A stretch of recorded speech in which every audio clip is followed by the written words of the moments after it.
Welcome to Up to the Minute. It is Wednesday, June the 17th. I'm Todd Duplantis, and we have your HCC news and information for the next half hour or so. Thanks for joining us. We've got Brittany Pacheco joining us from across town. Brittany, we got a big show today. We certainly do, Todd. Good morning. And good morning to everyone joining us here on Up to the Minute on Facebook Live. We appreciate you being here with us. Be sure to like us on Facebook, Twitter, and Instagram. And last but not least, don't forget to go over to our YouTube channel and hit that subscribe button as well as that notification bell. And once you've done all that, come back over to Facebook and be sure to share this podcast so we can grow our audience, but also share this vital information to the masses. That's right, Brittany. We mentioned big show. Some guests we've got on the show today. David Cross and Renee Mack, both from the David is the director of the EEO Compliance and coordinator of the Office of Institutional Equity, and he's also joined by Renee Mack, the manager of EEO Compliance and Training. Good morning to you both. Good morning. Good morning, Todd. Good morning to all. We are very pleased to have you here in the show. We're going to have more with you in a few moments, but right now at the top of the show, we've got Trustee Eva Loredo from District 8. Thanks for being here this morning. Thank you. Good morning, everyone. Good morning. Trustee, it's wonderful to have you on the show. I know you have a very long career. A lot of folks may not know, but you were in education for 36 years. Is that counting your time at HCC, or is that before you got to HCC? That was before HCC, plus 10 at HCC now. Wow. We are so excited to have you on board today. I want to talk with you about something you participated in a few weeks ago, and it was a first for us at HCCTV, a first for the college, and something we really didn't have a whole lot of choice in doing, but we wanted to give the best presentation we can with the online graduation. We were thrown into this COVID thing, but we made the best out of it. What were your impressions with the online graduation? Yeah. Well, being in charge or the chairperson of the Student Success Committee on the board, I wanted to make sure that we still had something for the students, something to honor them and to showcase them. And so we had different ideas on what we were going to do. And then, and then finally this, we were able to do the virtual graduation. And then other people had other ideas, and it turned out really great, and it's all about the students making sure that they were, that they had a special moment. So I think it turned out great. It was a first, and it was something that we were literally learning as we went along. We've done online graduations. Bless you, Renee, by the way. We've done online graduations, but we had done graduations, but we hadn't done one online, and we wanted to present it in the most efficient fashion, but also one that really looked very good. You had a chance to tape a message for the students as well. Yes, I just, told them that how proud we were of them and that this was a great moment. And so many of them, came from different areas, different times in their lives, different ages, and they couldn't do it alone. They had, they had family support. And so, it was important. It was important for us to make sure that they did this. And then I don't know if y'all saw, but the day before they had a pre-graduation ceremony. I mean, a party with a DJ and a dance and everything. And so, Trustee Stallworth and I participated, and some of the other ones did as well, and so it was great. It certainly was, and we were proud to be a part of a first in that kind. I want to move on to another subject. Things certainly changed for us and really for the whole nation right around the time we went off of spring break. We haven't really returned to the building since. We have some students on campus right now, but maybe you can tell us about some of the board's involvement behind the scenes in working with the chancellor and administration on our response to the coronavirus situation. Well, first of all, the health is so important. So the health and the safety of all our employees, all our family, HCC is one big family. And so that's the way we have to look at it. How you would do your own family at home. Well, this is what we do, reach out to all. And so as large as we are, we had to make sure that we were following all the guidelines, and no matter what the cost was, that we had to, take some money aside on the budget and put it in that. And so because safety is so important. And so it takes a lot of people, a lot of pieces to the puzzle. And thank goodness it's all done. We've all done well. Everybody's worked well. Unfortunate that the buildings are closed. They're just reopening slowly now. And but every time something pops up, we got to close down, clean up. So, the sanitizing, the wearing the mask, all of that is so important. And so we need to continue that. But the message is that make sure our students are safe. One of the things that I really, really like that I heard our team was doing, which is, all the guys that are out there, is that they were calling the students and checking on them and calling the employees, and just, that shows a lot of care. And so we got some good responses from the students, and making sure that they were continuing and doing online. And if they didn't have computers, we made sure that they signed up. We got them the tools that they needed. So that was something extra that I can say that we're proud that HCC is going over and beyond and helping all. You mentioned about calling out to the students, the faculty, and the staff, and I've had several of the presidents on the show, and they told me the same thing. They've gotten on the phone, called some of the students just to see how they were doing. They answered some of the students' questions personally, just to make sure that our students got the information they needed to make it through these times, because really, these are unprecedented times, but they are something that we all need to make it through, and sooner rather than later, we're going to get back in those buildings. It just hasn't really happened in a full fashion yet. Right. And so, just hearing from them and letting them know that we care and that we were interested in them really made that extra special. So let me ask you regarding your district. Each different district seems to have different concerns and needs. What's some of the feedback you've been receiving from your district and your community that you could share with us regarding the whole COVID thing?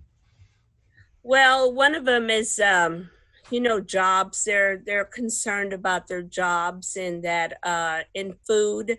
So I've been participating in some of the food drives that are going on in the neighborhood, and then also with the testing. I was made sure that HCC was available for testing.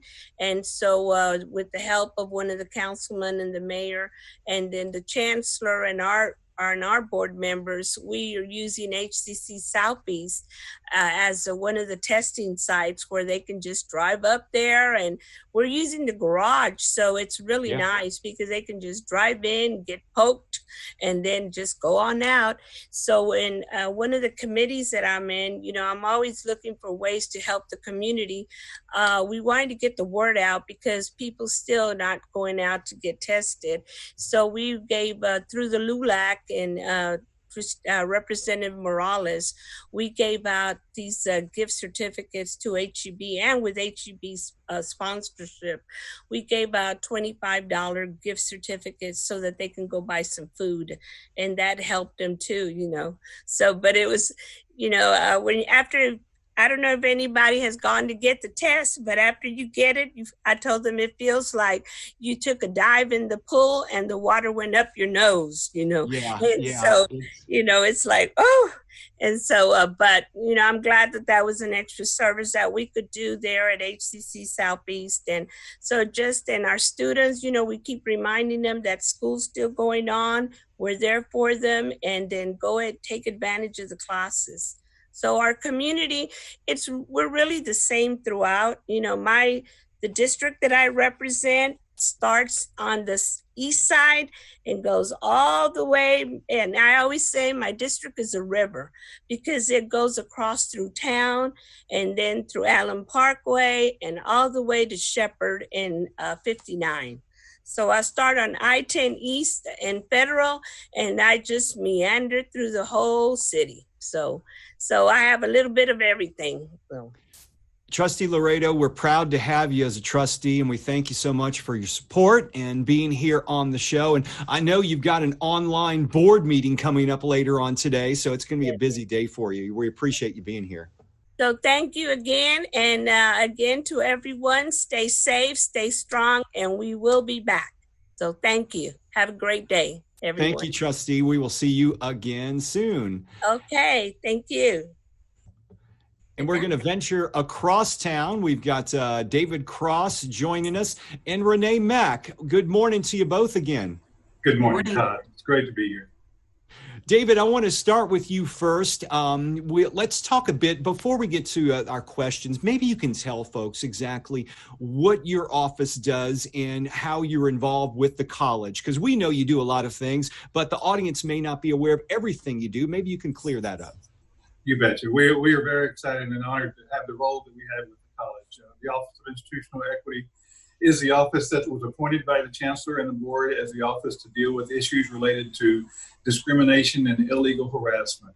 That's a big topic. It involves lots of different issues and is very important to all of us, because how we choose to work and get along with each other, and even more importantly, how we deal with the issues and conflicts that come up in our diverse environment, takes a lot of work, takes a lot of planning. Our office gets involved in those issues to kind of look at what happened. We address complaints that they come forward. We address training and awareness opportunities. And we also try to be proactive in helping point the direction to how we can have a more inclusive college, and one where people feel safer and more welcome. David, you touched on two topics I want to go back to. You know, if you look in social media now, you see people arguing with each other. You see a lot of different opinions. There doesn't seem to be a whole lot of respect towards others in comments in social media, just across our country right now. How can HCC build a culture of inclusion, but also one of respect too? Right. It comes with helping everyone understand that they have a voice. That is going to be listened to. There's several components related to building an inclusion or a culture of inclusion that are pretty standard. The first is that it needs to be grassroots. You need to be able to reach down and touch each employee and each student and find out what their barriers and what their concerns are. Many times we find issues related to access, related to equal opportunity programs, which really come from misunderstanding and not understanding, or not taking the effort to be aware and empathize what each individual is going through. It also requires consistent and strong leadership that says we're going to treat our employees and students in a way that's respectful. And something that I'm excited about is that with the current discussions going on, with our town hall meetings, with a lot of around some of the social unrest that's here, we're really, I think, making progress and beginning to address some of those issues. It also takes a focus on metrics and a focus on being able to identify real change, which is important.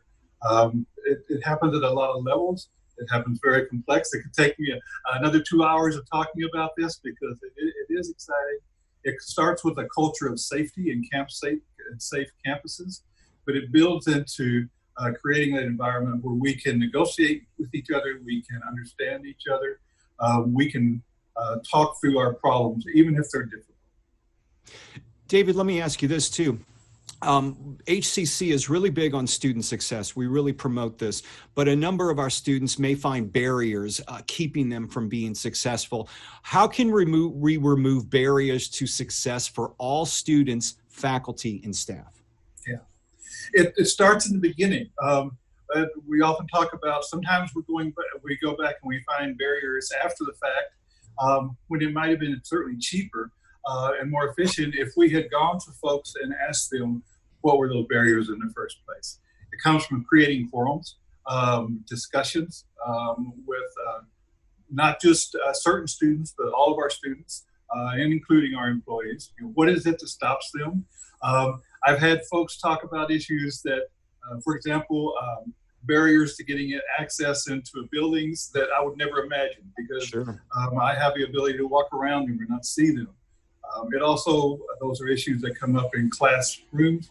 They come up on our web technology issues when we talk, particularly now as we get into online programming and making our programs accessible and helping create those accommodations. It takes a sense of universal design, which means we're building a program or a college for everybody. But when you do that, you also have to have that focus on the individual education, because none of us are the same, and we all go at it in a very different way.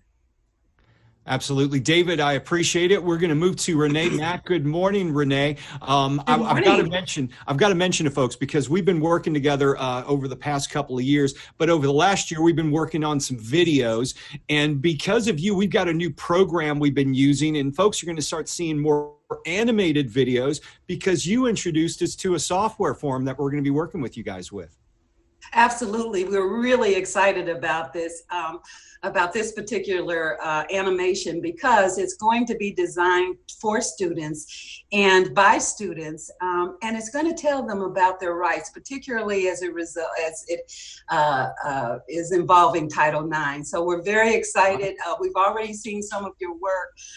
So, we think that this is going to be a really good medium to get the information out, particularly to our students. We're looking forward to that. Maybe you can talk about some of the trending issues right now regarding student and employees. What are they concerned about at this point? Yeah, I would say they fall under 4 categories. One would be Title IX, and that has to do with sexual misconduct. And not so much sexual misconduct from student to student or from employee to student or student to employee. It's more sexual misconduct that our students experience outside of HCC. But of course, any traumatic event, kind of spills over into student success and what have you. So we see a fair amount of activity there. Also in the area of disability and accommodations. We have technology that's rapidly changing, and we have to keep up with that in terms of how students can have access, as David had said earlier. So that is certainly trending. And then the third area is race. Generally, when someone feels, as David said or alluded to, oftentimes when people access us, it really isn't about discrimination as much as it is about feeling disrespected. Disrespected. So, that's an area that certainly is ripe, if you will, for us to really delve into and see what we can do to kind of change the vibe there. And then the last one, which is also very interesting, and it hasn't been on our radar for several years, and that would be age. And the reason why age is becoming on the radar is because for the very first time in our classrooms, as well as in our work environment, we have four different generations. And so the 4 different generations don't operate the same. They don't see things the same and what have you. So of course, there's a fair amount of activity around that. We say in our office, there's never a dull moment at HCC. There certainly isn't. I want to go back to one of the topics that is really prevalent in our country right now, race relations. Can you tell us about some of the proactive steps your office is taking to address racism and conflict?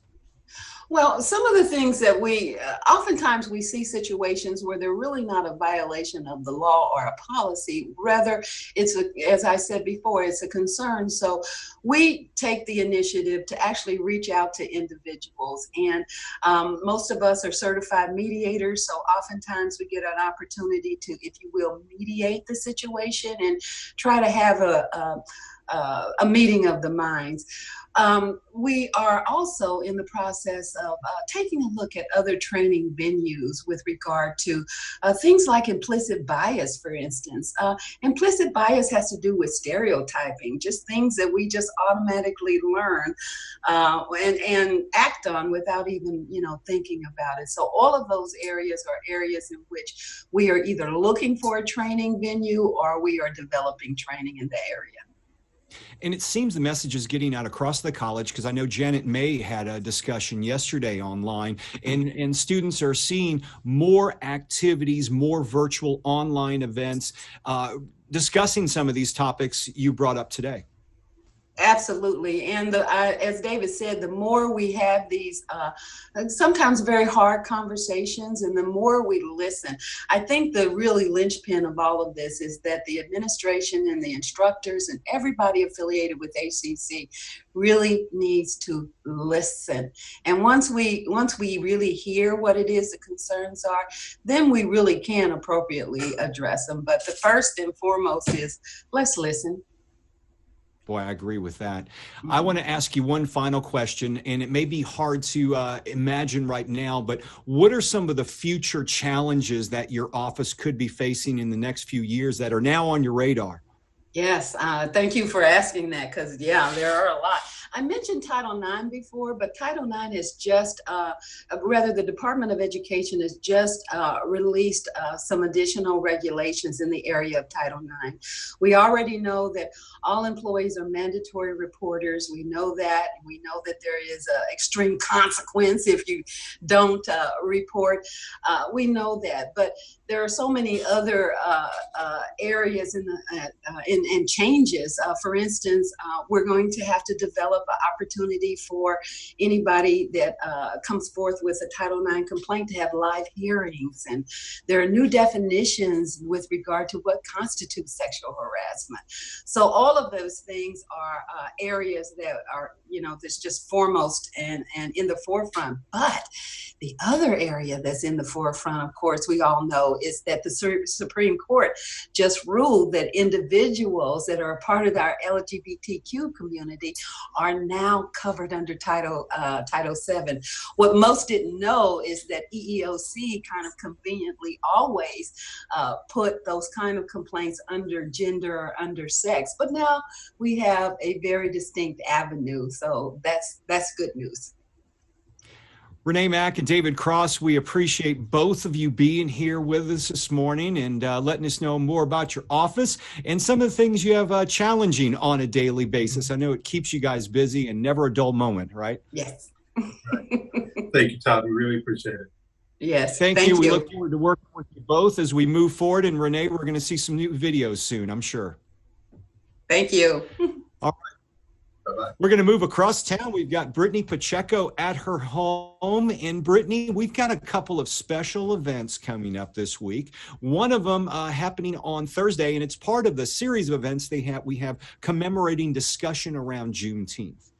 That's correct, Todd. So this Thursday at 1 p.m., we're going to have an event called Voices from the Movement. This is going to be a Cisco WebEx virtual meeting, if you will. It's a moderated, courageous, multi-generational panel of activists, scholars, journalists, and forensic science experts who will speak about how Juneteenth is a call to action for everyone to stand for freedom, justice, and equality. And what a very important topic to discuss, especially with everything going on this day and age. It's going to be moderated by our very own Sharday Campbell, who is very involved with HCC social media. If you're interested in participating in this event, please go to hccs.edu/studentevents. And we've also got another big event coming up Friday. We're going to have a couple of special guests. You know who they are. I certainly do, Todd. I'm very excited to hear back from our very own Dr. Jimmy Adams, who is not only an incredible individual, but he's also a poet. And so he will be sharing one of his original pieces with us Friday morning. And we'll also be joined by our Chancellor, Dr. Cesar Maldonado, who will make his remarks on Juneteenth. That's right. Now, moving on to a different subject. I love saying this, Zumba on Zoom. Zumba on Zoom. It's one of Brittany's favorite things because she is actually, little known fact, Brittany's a Zumba expert. She could teach Zumba in her spare time, but she's elected not to do so. But this class is happening, boot camps and Zumba, Tuesdays and Thursdays tomorrow, Brittany, and I know you're going to be there. Well, you got to put me on the spot like that, Todd. I enjoy Zumba as much as the next person. No, I do not teach it, nor will I ever. But for those who are interested in participating and getting up and moving around, because let's face it, working from home and sitting at your desk all day can be a little draining. So it's important to get up, exercise, whenever possible. So why not do this virtually Zumba class is going to be taught by Dwayne Frazier. It's free to sign up. Yeah. This is open to current HCC students, faculty, and staff. You must have your HCC email to sign up. If you're interested, register today by emailing christian.andrews@hccs.edu. Zumba on Zoom. Don't miss it. If you could also find information through our social media. I'm not going to cover this extensively, but there are virtual information sessions. If you're enrolling for fall, look in our social media. There's lots of ads posted on that, and they're holding information sessions weekly now through the fall semester when that gets underway. Safe learning options. The fall schedule, Brittany, is back up. It was down for a few days so they could work on it, address some needs, and now it's back up and registration's back underway. Exactly. I know everyone who's been following us closely on social media, asking questions about it, will be thrilled to find out that the fall schedule is already back up. So we are introducing this new kind of wave of instruction. The next learning is what we're calling it. So you guys definitely need to find out a lot more about it. We already have some social media posts about the 4 safe options that we're offering for our students, 2 that are online, 1 at a scheduled time, 1 at any time, and then also our next campus, or flex campus rather, where you have the option of coming into the classroom or working online. And last but certainly not least is our lab courses, which are going to be offered in a small section to comply with CDC guidelines, as well as practice safe and social distancing. So keep in mind, though, if you're registering for the fall, we encourage you to do so now. Do it ahead of time, because especially for these flex campus or flex classes, the flex campus classes, I should say, those are going to be very limited spaces, very small classes, and they will follow CDC guidelines. So if you want to register to take a class in person on a campus, do so early. You can take a mixture of all the classes. You want to take everything all online, or maybe you want to take them online at a schedule, like you like a class at 10:30 every Thursday. We can accommodate that. But the key, Brittany, is registering early, and especially for this semester, since there's so many different options for these classes. That's very true, Todd. And I'm getting a question here on social media about not being able to view the instructors, and when will that be posted soon? That's an excellent question, and that's a question that I do not have an answer to at this time, but do not worry. We're going to address this with college administration, and we will be posting a response as soon as possible. In the meantime, visit hccs.edu/collegeyourway, hccs.edu/collegeyourway. That will break down all the different types of classes and give you the information you need. We've got a new initiative. Well, it's actually been around for a couple of weeks, but it's certainly there to address the need of getting Houstonians back to work, especially if you're one of the 1.5 million Texans who lost their job during the shutdown back since March. We've got a way of hooking you up with a new career, maybe get a certification you need to make more money. Maybe you want to change careers. Well, we've got a program called jobsnowhouston.org, and it has been launched to get you retrained and retooled. Correct. Now, I do have to put a little disclaimer on here, Todd, for everyone who's been messaging us. This is not a job placement initiative from HCC. What HCC is doing is partnering with business professionals to get you the fast track training so that you can get into that new career that Todd just mentioned. So if you're interested in this, we've got some hot areas that are going to be in demand now and in demand in the future. Healthcare, logistics, manufacturing, IT, and construction, and many, many other fields. If you're interested, be sure to go to jobsnowhouston.org for more information. That's right. Jobsnowhouston.org is the website. And just remember, all the websites we're talking about will be listed in this social media post, so you can find them there. About wraps up this week's or today's show. We've got a show tomorrow with Janet May. She'll be returning here, Brittany, and she's our Chief Talent Engagement Officer, and she'll be talking about a recent town hall she had on racism and other timely topics. A very important topic to have in this day and age, Todd. And then also we're going to be joined by Ford's Theater in DC. I love this place. I had the chance to visit some, oh gosh, I don't even want to tell you how long ago it was. But anyway, we're going to be back then. I was, 17 back then. So okay. All right. It was a long time ago, but they're joining us to discuss one of their virtual programs for older kids, which is entitled Lincoln's Great Words Challenge and the Power of His Speeches. So we hope that the Emancipation Proclamation is one of those speeches that'll be covered. So that'll be great. Since, this Friday is Juneteenth. Absolutely. A lot of events planned for Juneteenth. Check our social media and also check back with us again tomorrow. That wraps up the show for today. I'm Todd Duplantis. We'll see you tomorrow, 10 a.m. live on Up to the Minute.